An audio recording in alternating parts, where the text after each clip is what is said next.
Another AI hack to think about, and I suppose I call it a hack, but it's something that we don't see a lot of people using, but it is the customer agent, which is insanely powerful if you set it up properly. So I'm going to just show you some of the things we can do in the setup. And we can see that we've now added human handoffs in a new place, which we'll have a look at next. But what we're going to do is we're just going to go and have a little look at our customer agent, and we're going to go through the setup just so you can see everything there is. Now we can set it up with an avatar. We can give it a name. We can give it a personality, which could be your brand voice if you've added that. Now we can give it a voice if we're going to use it as a part of a calling channel. But for now, let's concentrate on the next thing, which is going to be knowledge sources and content. Really important, as with everything that we give our agents everything it needs to know. So making sure you've got a knowledge base, an FAQ, feeding it your website. We can add content from HubSpot. We can attach a file.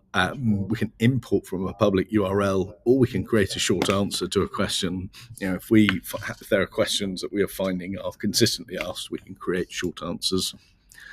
Can you all hear that? This is in beta at the moment, and this is really powerful. We can actually give it access to read and to update our CRM data. So, for example, your customer could come on the website, they could talk to the customer agent, and they could update, in this case, their favorite food. So we'd click add CRM data, and we choose a property, address, for example, and we've got two options firstly for view, and we can have match email or verify email as data protection. And we also then have instructions, how the agent should reference it. And we've also then got the option to edit. And again, we might want to just match email to see it and verify email to edit it.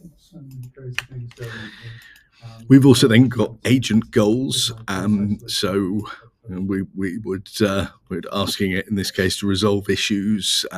Basically, that's probably the biggest thing that it would do. But we can add actions here. So, for example, if you wanted someone to be able to check if they paid their invoice via a system that's connected to HubSpot, then we can create an action, tracking your package, etc., etc.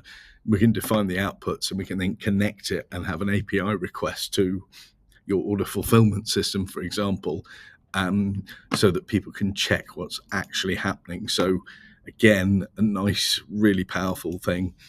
Handoff, we would then put in triggers to decide when are we going to give it to a human, because could be quite frustrating if you're in an emotional state talking to an AI. You don't want to do it, so let's build out some custom triggers, words that people might use: angry, sad, human, please, whatever that happens to be.